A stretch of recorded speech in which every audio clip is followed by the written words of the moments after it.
to another edition of Head to Head Sports. I'm your host, Brian Parker, along with my co-host, Mr. Randall Hargrove. How are you, sir? What's going on, dude? Doing good. Doing Man, good. I am good. I'm good. Man, I am so happy that we got football going on again, man. But it is like COVID or no COVID, you still go into a week thinking that you got a good grasp on what's going to happen. And what do they say? It's why you play the game. That's why you play the game. Very rarely does it work out like it does on paper. I'm telling you. Sitting there watching that Monday night game, we're all thinking that game is going to be an absolute blowout. And Oh look my what the God. Giants did with the Bucks. Stayed in there to the end. So just never know. Man, I mean, you're talking about a team that obviously is in rebuild, has nothing to lose, lost their primary offensive everything, Swiss Army knife, in Saquon Barkley. And still, I mean, it's just ridiculous. I'm sitting there going, they don't have a chance. I've seen Daniel Jones sit there and just throw so many passes to the other team. If he wasn't white, I would think they drafted Jameis Winston all over again. You know, and then of course he still has some issues, but I just started seeing that his receivers seem to be a little bit more motivated. His running backs was a little bit more motivated. I don't know if it was Jason Pierre-Paul on the other side of the line coming back and you wasn't going to let him beat you so much. And it just seemed like they just felt a little bit more inspired, or they're just simply getting better every week. Well, Daniel Jones, this is only year 2, right? I think this is year 2. Yeah, well, kind of 1 3/4 because Eli started the season last year and then he came in. They went ahead and made the change. Yeah. So, regardless, still very young kid, still learning the position. I would not, if I was a Giants fan, be ready to give up on Daniel Jones. Got to put some more talent around him, and I think that starts with the rebuild of the offensive line. Still some issues, still some holes there. Yeah. You got a few weapons at wide receiver, but you lost your main one, your workhorse. And you can't seem to keep that workhorse healthy either. So those things are really contributing to Daniel Jones not being able to have the amount of success that some of the other quarterbacks are having. But I don't think he's completely Sam Darnold, No, I don't see that either. I don't see that. No, I don't either. I think there's some hope. I just think I agree with you. They need to build some pieces around him and get out of this mentality of we're going to have this one stud, because if that stud goes down and you don't have anybody else, then, I mean, that's your season. Yeah. So, and then, on the other side, I saw Tom Brady missing his receivers, throwing some un-Brady-like high passes. His timing was off.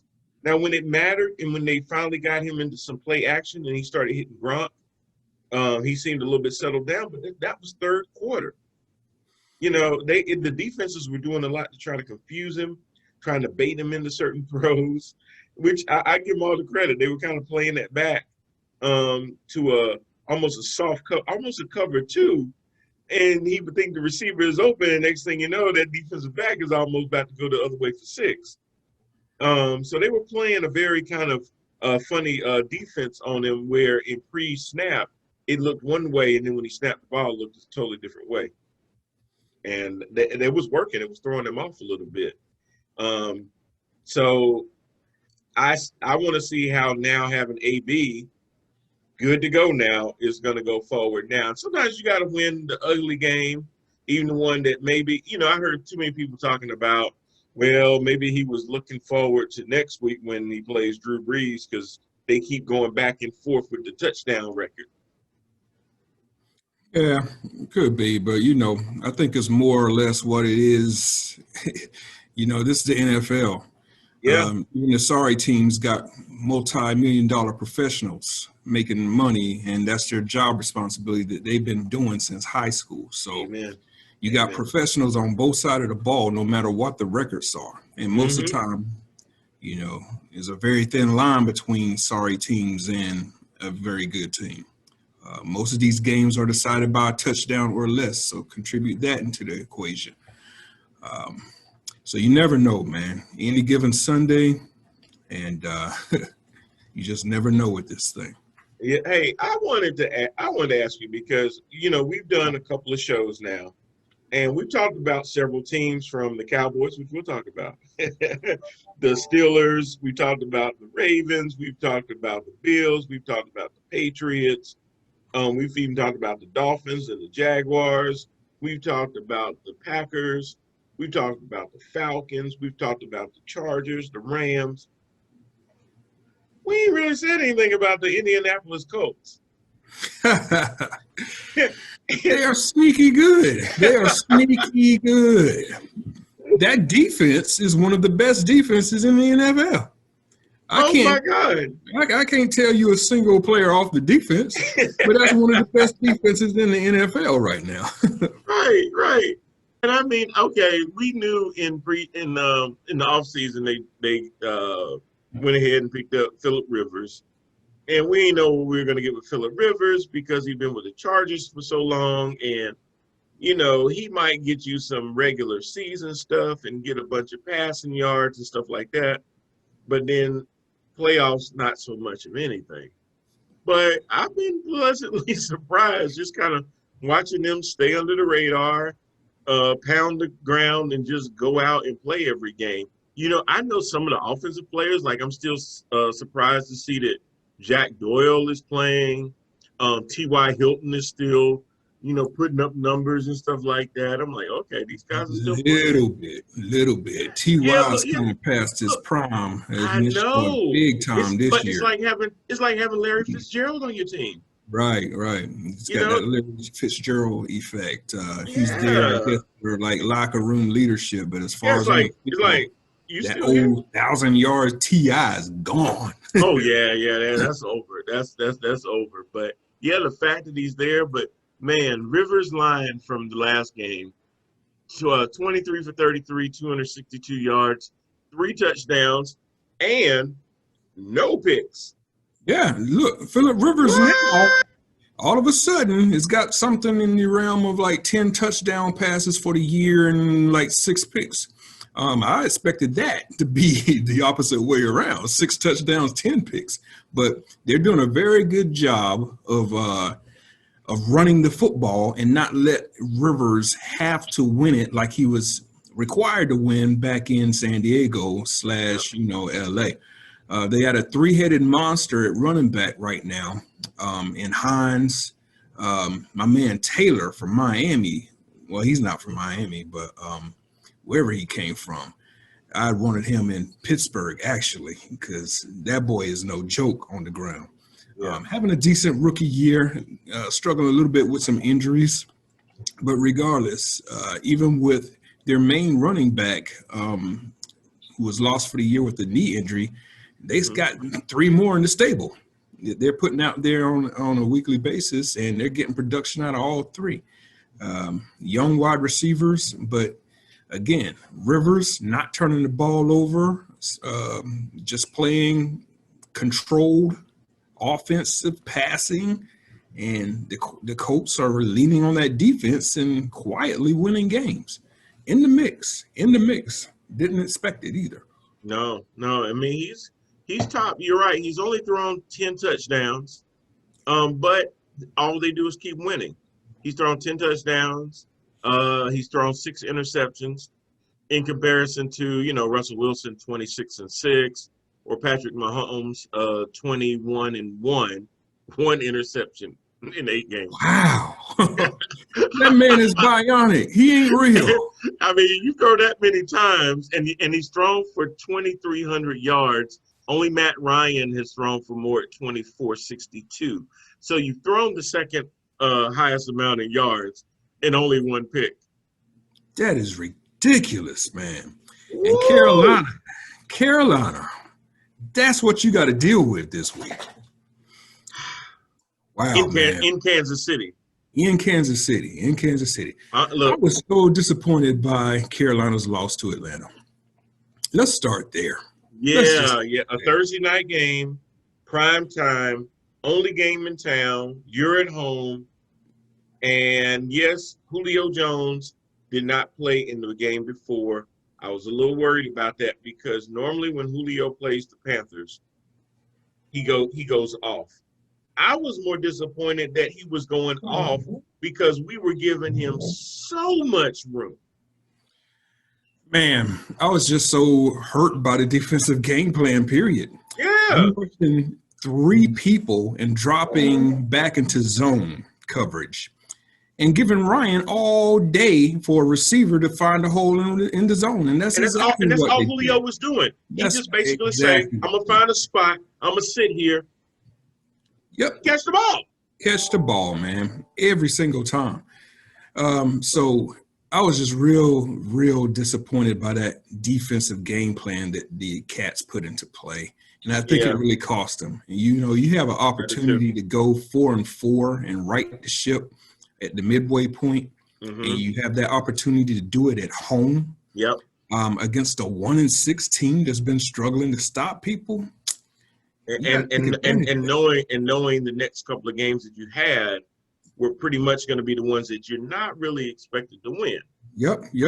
So and that's what I talked about last week is if you go ahead and handle your business at home against Atlanta, that helps you with your keeping pace in the conference and understanding that, okay, if we lose these 2 games, knowing that Tampa Bay and New Orleans are going to cancel each other out because they play each other. Somebody got to lose that game, unless you tie, and that's still a loss. That's only going to help you. They beat up on each other. So if you take a lead over Atlanta like that, you let them beat up each other. Who knows? And here you sit now at 3-5. So let me ask you this: you're 3-5 right now. Going to be 3-6. Let's face it. Oh yeah, Kansas City. That's a loss. The week after Kansas City, I think. What is that? Green Bay. Is Green Bay? That's another. Week 10 is the Bucks. Oh, so they come into Carolina. You got the Bucks. Yeah. So you're sitting there. You're 3-7 at this point, and then you got Detroit after that.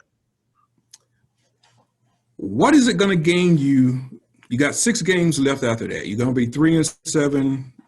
Yeah, that's 10 games. 3 + 7 = 10. So that means you have 6 games remaining. At best, they split those 6 games remaining and go 3-3. We're sitting here looking at a team that's 6-10. 6-10. It's not really going to help us draft-wise, man. So where I'm going with all of this is at the point where you're 3-7, are we back on the tank for Trevor? I think so. I'd be fully with it. I mean, I'd be totally fine with going 0-6 the rest of those games because winning those games at that point, it's not going to help you. And honestly, after that, you have Detroit at home, then you go to Minnesota, and I'll talk about them in a second because Dalvin Cook must have been inspired by Derrick Henry, or he done ate his Wheaties or something. I don't know what the hell that was over Green Bay. But then they go there, they have a week off, then Denver comes to town. Yeah. And then the Packers, then they got to go to Green Bay. And then week 16, they got to go to Washington. And I can't even say that that's a guaranteed W because Kyle Allen, a.k.a. Brett Favre, is up there playing. No, I'm just kidding. I know you can't about that way. They close out the season with New Orleans. So, I don't even know if they tried if they could split and win 3 out of those last 6. I think if they really tried, they might win 1 out of them. But to your point, why go 5-11? Exactly. Just go ahead and wrap it up. You know, I don't even know how much you play McCaffrey. He's a competitor. I know he wants to play. I get that. But are we playing for the future, or are we playing to be in fourth place in the NFC South? Yeah. Which one are we doing? And nobody wants to be that team that's stuck in neutral. You're not good enough in order to make the playoffs, but you're not bad enough to get a supreme draft pick. It's Cowboys. Yeah. That's who they've been. That's probably who they're going back to being. Before I get to the Cowboys, just to mention, as I kind of alluded to,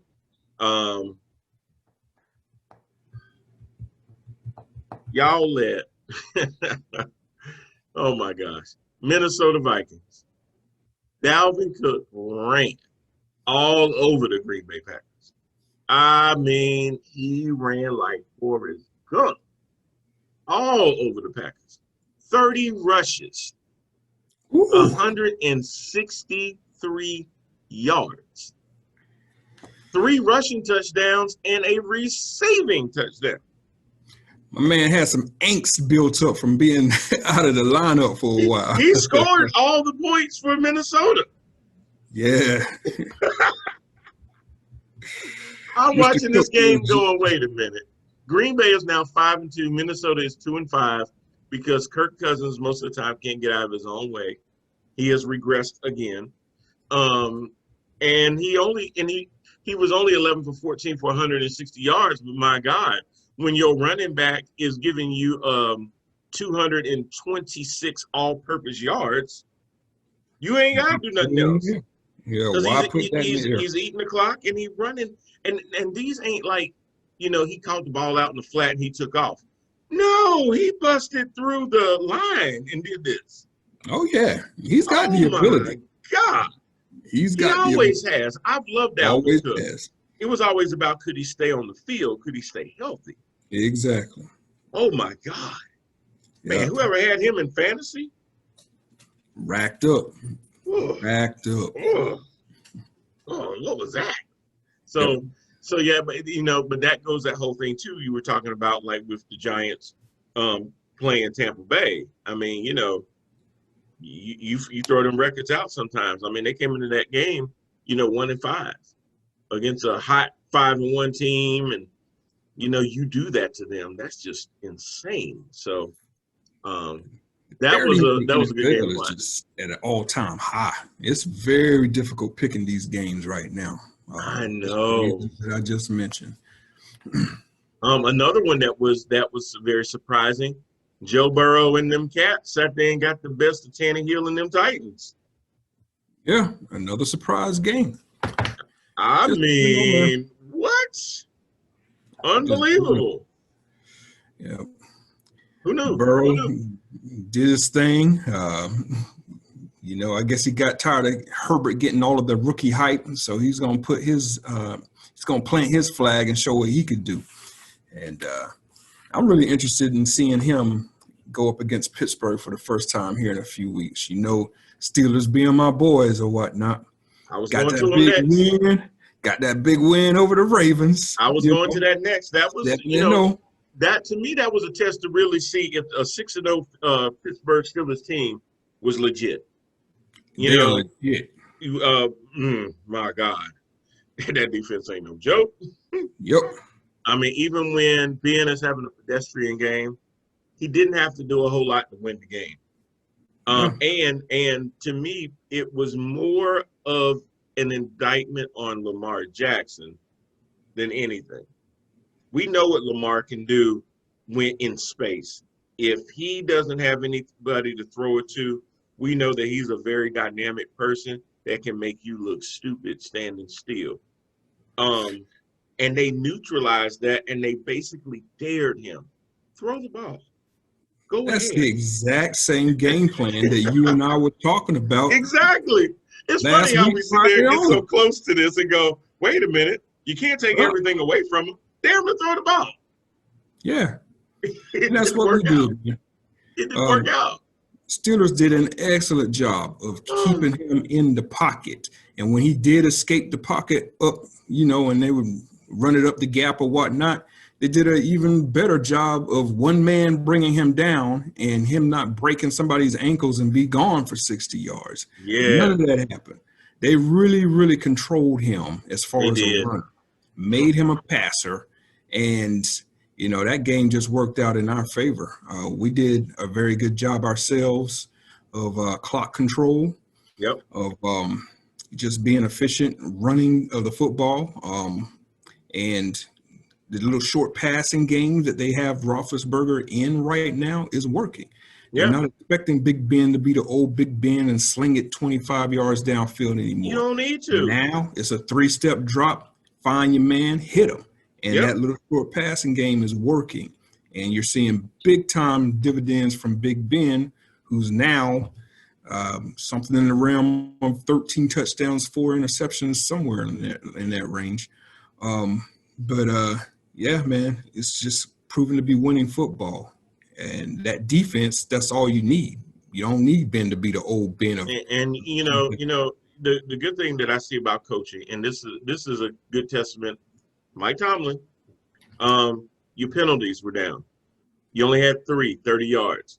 Ravens had 9 for 110.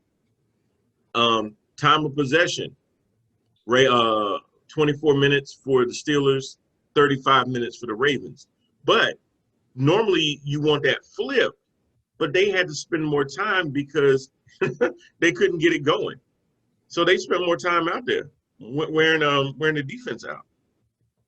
So then they tried to play from behind and come back.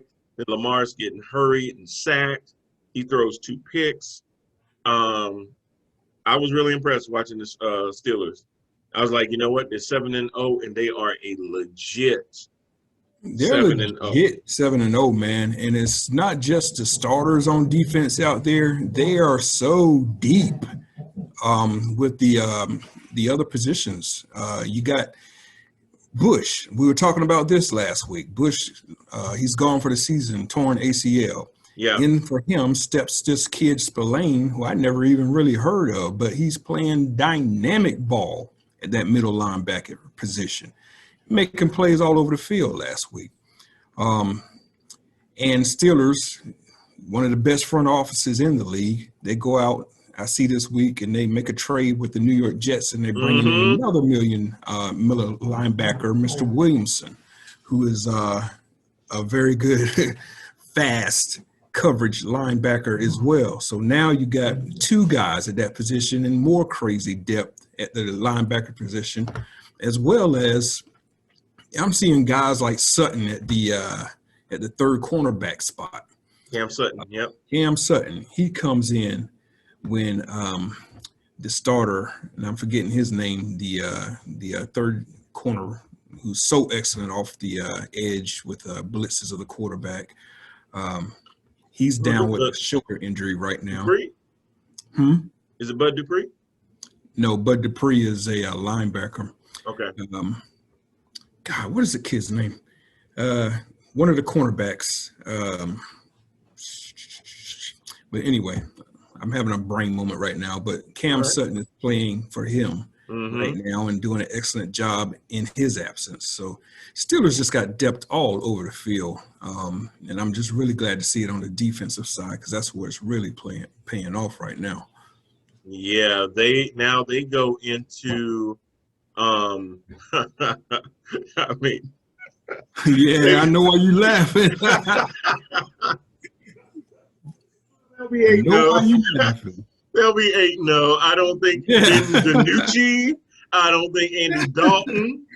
I don't think Roger Staubach or Troy Aikman can help them next week. At that 4:00 game, I will be watching as they go to the Big D. Woo! Love it. Love it. They've got a very favorable schedule because the next 3 games is Dallas, then come back home to play the Bengals, and then go to Jacksonville before they have the Ravens again. Yeah. How do they get 2 home games against the Ravens? Now, I'm sorry. They went to Baltimore last time, so they'll be home. against the Ravens. I don't fear that game for them anymore. Then they play Washington. I don't fear that game at all. Then they got to go to Buffalo. Honestly, I don't fear Buffalo against them.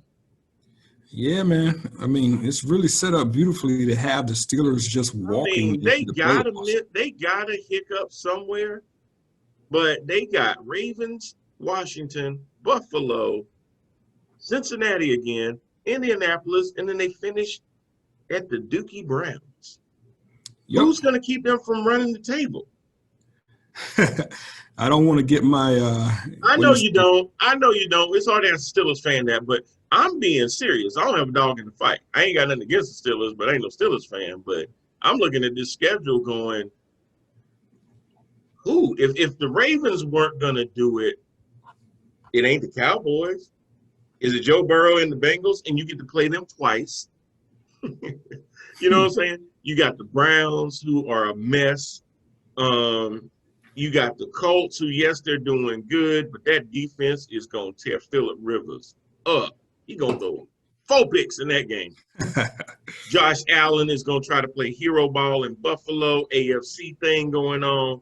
I see them coming after him, holding Stephon Diggs down, John Brown down, Cole Beasley down.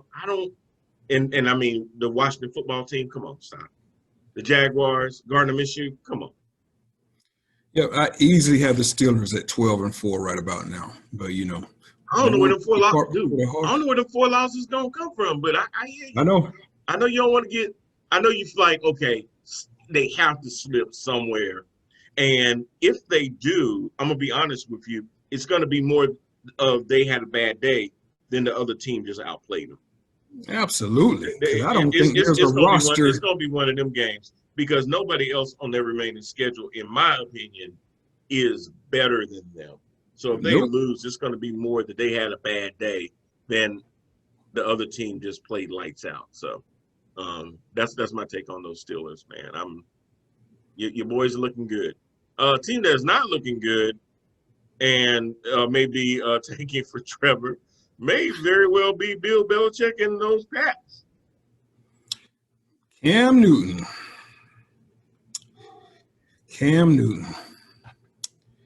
Man, what can I say? It's over. It's over, man. I was a Cam fan. I was a Cam apologist when he was with Carolina.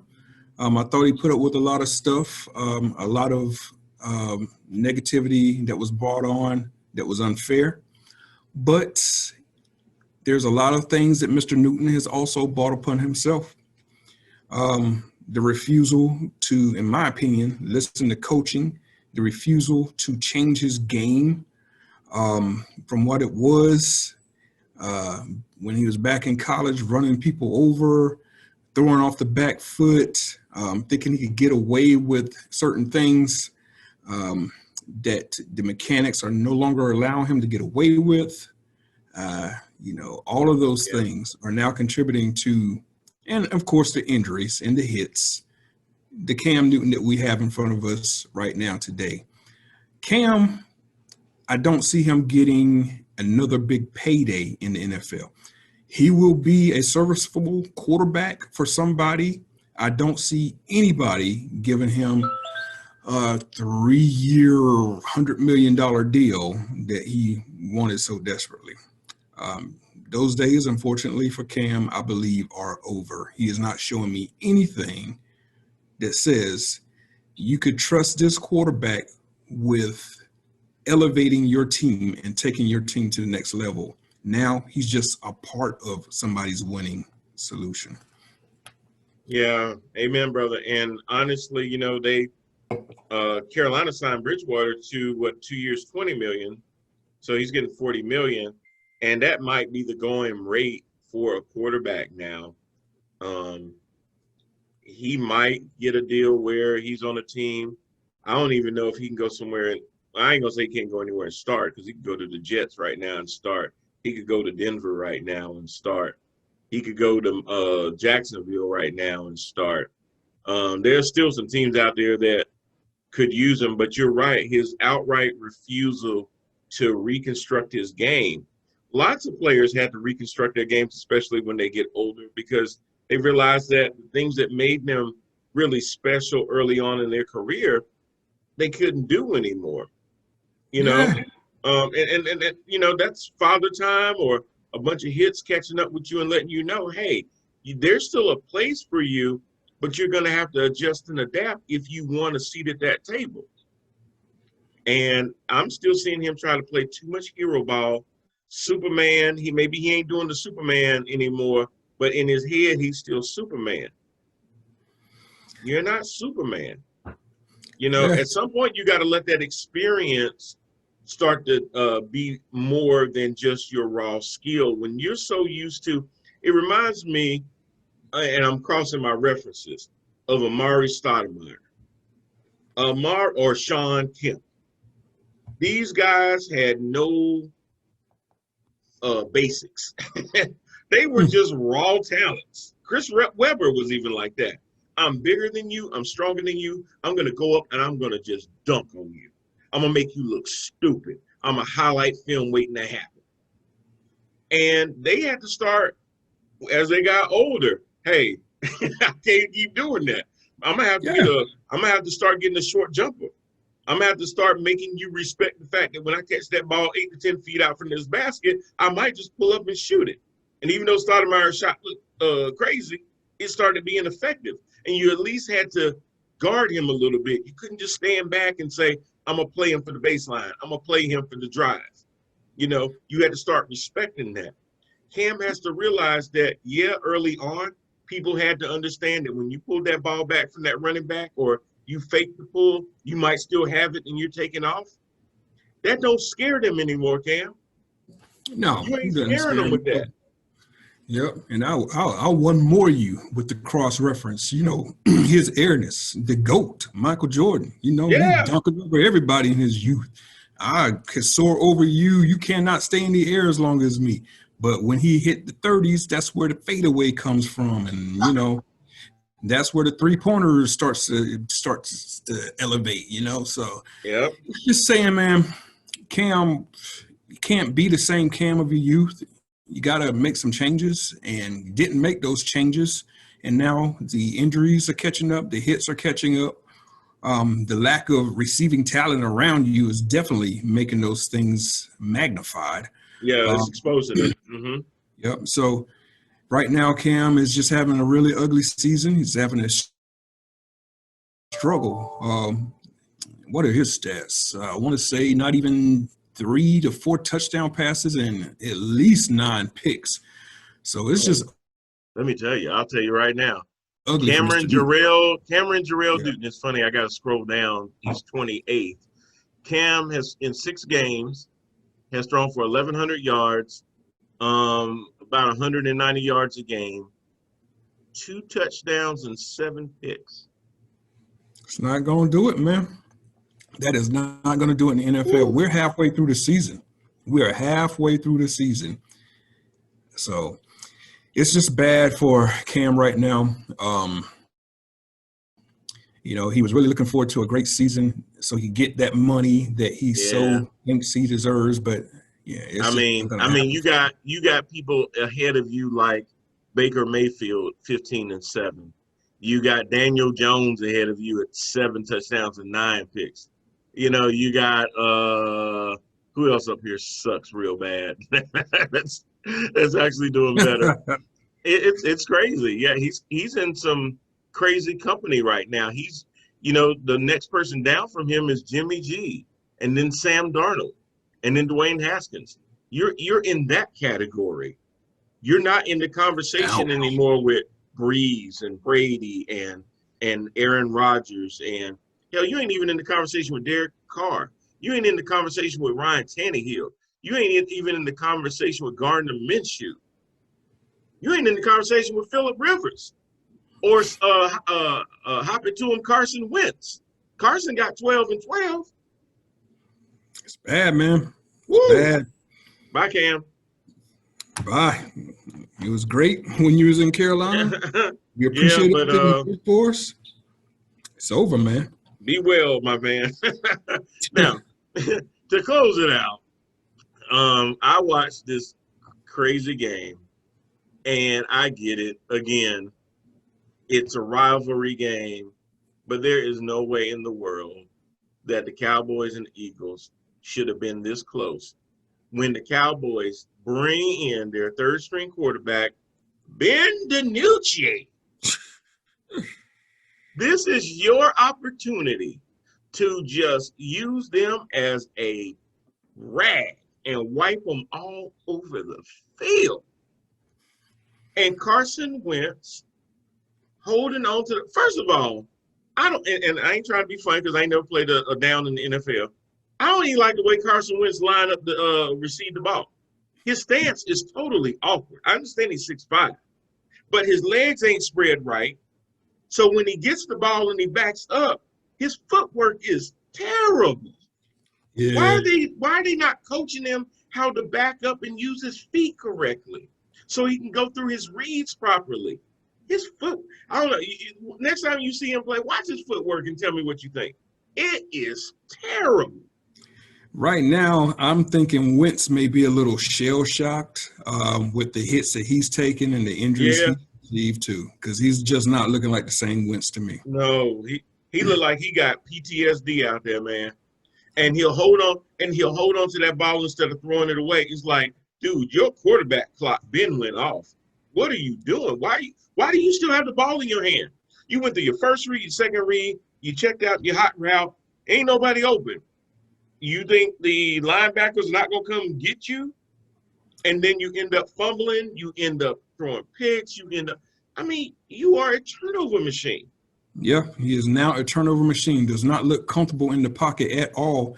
And, the old Wentz of about 3 years ago had a little bit of run game to him. Nothing now. I'm waiting for that too. It was funny, me and my wife watching the game together, and I'm looking at her going, you know what? They don't believe he's going to run because he kept doing that mess too where he pulled the ball back or act like he was faking the handoff. They don't believe you running with that ball, Carson. Y'all need to stop that. Don't do no RPO because there is no run-pass option. No. It's only run. If you hand it to the running back, they know the running back still got the ball. They know good and well, hell, you ain't got the ball in your hand and you about to dart to the edge.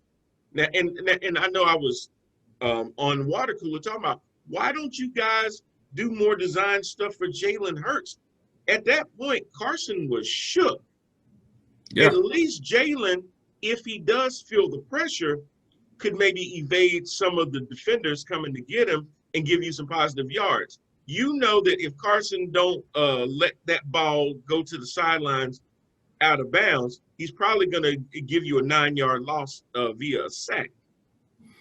Yeah, I tell you, the Eagles are lucky to be in the NFC East right now because if they were in any other division, I think Wentz would be on the bench. But it's the mere fact that they're leading the division, that they're probably going to win this thing, and relying on a veteran quarterback to take them there, that they keep him out there. Because right now, he's just a turnover machine. And I don't know how long a coach would put up with this. I agree. And honestly, I honestly believe there's this reason. They know that if they yank him and bench him now, he's done. Yep. In his mind, because you're going to kill his confidence. He already hears it from the press, probably, because Philadelphia might be the city of brotherly love. But they don't give that love to their team that much. Donovan McNabb got booed when he got drafted.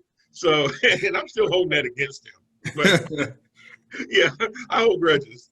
But yeah, if they let him go now, if they sit there and say, okay, we're going to sit you down, that's going to destroy his confidence. And then if things don't go well with Jalen Hurts, he shows he's not ready and everything else, and then you try to go back to Wentz, what is that going to really do? Kind of the same issue Chicago has now that they done hitched a wagon to Nick Foles instead of Trubisky, but sometimes Foles don't look no better than Trubisky. Well, they better keep that wagon hitched to Foles. I agree because you've ran that experiment too many times. We've seen what happens. But that's what I'm saying. And even with Carson Wentz, and I know, too, you just sat there and you gave him all that money, and you shouldn't have, because every time y'all sit there and start giving out all that money, a lot of times they don't pay off their contract. Jared Goff ain't paying off that contract that he signed. Carson Wentz. Only one's paying it off right now is Deshaun. Well, Deshaun playing his heart out. He just don't have no players because they got rid of Hopkins. But you got Deshaun playing, Russell playing, and you got Mahomes playing their contract right now. But everybody else got that big money lately. No. Gone. And it's San Francisco's in a little bit of a situation like that as well. They got Garoppolo. I think he's on the last year of his contract. Mm-hmm. But I just found it really funny for the press to spin it as in Garoppolo.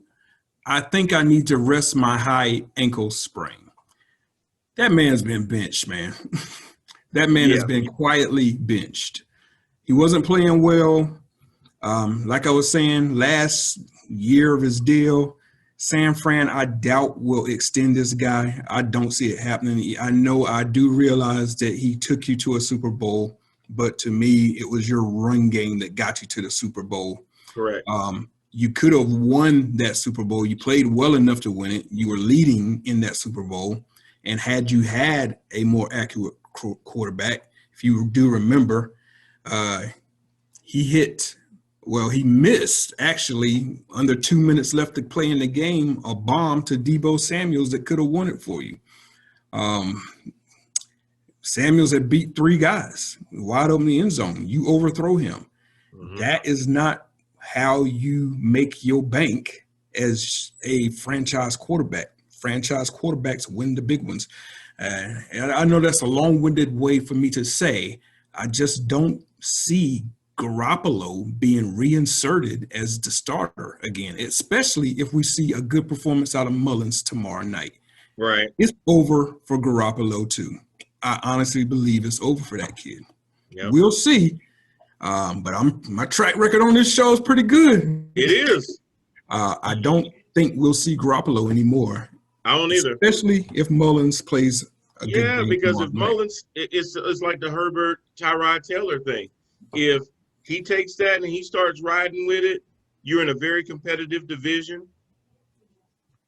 Hey, we got to go with the hot hand, Jimmy G. We appreciate it. We appreciate it. Why don't you go ahead and rest up that ankle real good. Ain't no sense of re-aggravating it for no reason. So let's, we're going to get you healed with us real good and everything. We're going to rest you the rest of the season. You're going to get a lot of rest. Yeah. The kind of rest we're going to give you involves a ball cap and a clipboard. Exactly. That's that Tempur-Pedic sleep. Oh man! So the upcoming games. What's going to be your game of the week? Tomorrow, man. I want to see what happens with San Fran against Pack, and I just mainly want to see that because I want to see how Mullins plays. Okay. Yep. Fair enough. I got 2. Of course, the Sunday night game between the Saints and the Buccaneers in Tampa Bay is going to be interesting to see these ageless wonders slug it out one last time. Or actually, is this their first meeting this year? I think, it actually is. So they'll do it again, but, first of the next to the last, maybe, unless they both make the playoffs and something like that happens. But I kind of think that Tampa Bay has the edge. Antonio Brown is going to be used in some different sets. Hopefully, Byron Leftwich and Bruce Arians come up with some better plays and not have Tom Brady just having to sit there look like a statue, but do a little bit more play action and get him moving the pocket. Because if not, Cam Jordan is going to come for your quarterback and he gonna beat him down. And then actually, my other game is going to be the Patriots at the Jets on Monday night. Sounds like a piece of crap game, but Monday night has not disappointed yet. And I'm going to go as far as thinking that I'm kind of right now, I'm leaning Jets. Look, Cameron Jarrell Newton, if you don't beat the Jets on Monday night, you might as well retire, brother. That will be your retirement party, Cam. If you don't beat them stinking awful Sam Darnold led Frank Gore 87-year-old running back New York Football Jets, you need to I'm gonna tell you the next outfit you need to put on. You need to put on that driving Miss Daisy outfit and drive your tail up out of New England, because you're going to New York. I don't think they're gonna let you back in Massachusetts if you lose to the Jets. I don't care how many disguises you wear. If you do that, don't come back, Jack. You better come on back down to ATL. It's a wrap. Come on back down to ATL, Cam.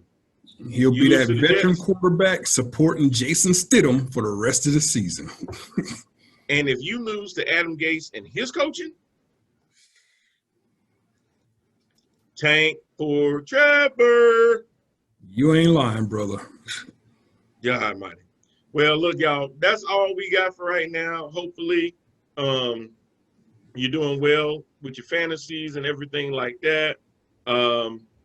Man, this is going to be another week. We thought that there were going to be some easy games to call last week, and they came to be unnecessary nail biters. But that's what happens in the NFL, y'all. You know, that's why they play the game. Sometimes a team shows up, you don't expect them to, but I think we're going to see a little bit more of that. So, you know, happy football, and we will see y'all next week. Thanks, Rand. Have a good week, sir. Yes, sir. See you next week, man. All right, y'all. Y'all be good.